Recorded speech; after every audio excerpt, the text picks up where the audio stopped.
Puji Tuhan saudara sekalian.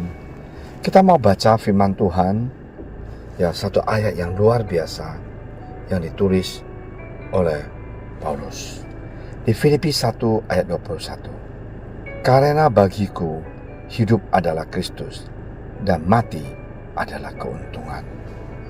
Nah saudara sekalian, kita mau diskusi, ya. Di dalam Alkitab, Rasul Paulus hidupnya bisa dilingkas dengan satu kalimat: sepenuhnya bagi Tuhan Yesus. Nah, pertama, perubahan hidup Paulus. Paulus dulunya itu bukan pengikut Yesus. Dia adalah seorang penganiayai orang Kristen. Dia membunuh Stefanus. Dia masukkan penjara orang-orang Kristen. Tetapi di jalan ke Damsik, dia bertemu dengan Yesus. Sejak saat itu, hidupnya berubah total. Dari penganiayaan menjadi rasul. Dari melawan Yesus, menyerahkan segalanya untuk Yesus. Nah, orang-orang yang sungguh bertemu dengan Yesus, hidupnya pasti berubah. Saudara sekalian, komitmen Rasul Paulus itu luar biasa. Dia komitmennya total. Setelah bertobat, Paulus tidak setengah-setengah.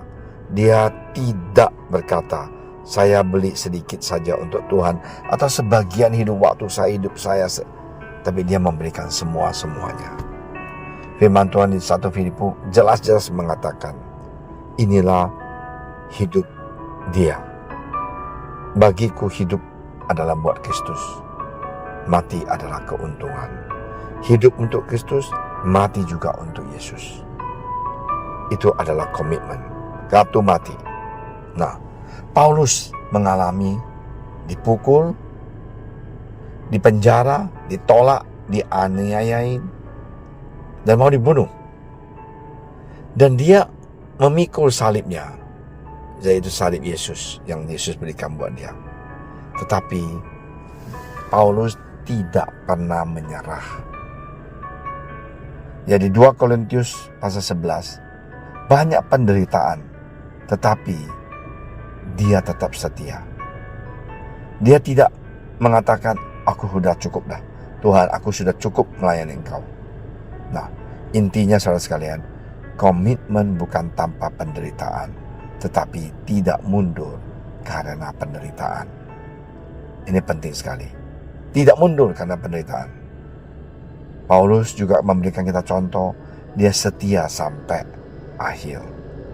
Di akhir hidupnya, dia tulis di 2 Timotius 4 ayat 7.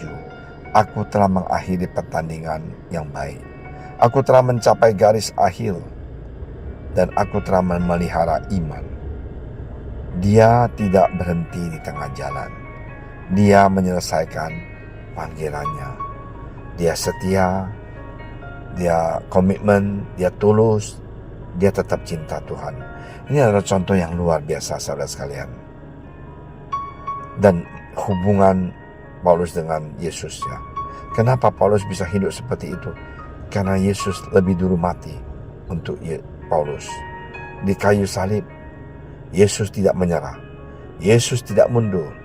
Yesus tetap mengatakan, hai anakku, aku mati buat engkau. Aku cinta engkau, aku sayang pada engkau. Yesus mati untuk Paulus dan untuk kita semuanya. Maka kita hidup untuk Yesus juga. Nah, sekarang pertanyaan saudara sekalian, Anda hidup untuk siapa? Apakah Anda hanya ikut Tuhan saat muda, mundur saat sulit, memberi Tuhan hanya sebagian? Marilah kita seperti Paulus berkata, hidupku adalah Kristus.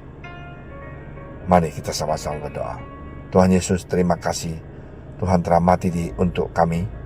Hari ini kami mau Tuhan hidup sepenuhnya bagimu Tuhan Yesus. Seperti Paulus, Tuhan, kami mau setia sampai akhir. Dalam keadaan apapun, kami tidak akan menyerah. Terima kasih Tuhan Yesus. Di dalam nama Engkau Tuhan Yesus, kami berdoa. Amin.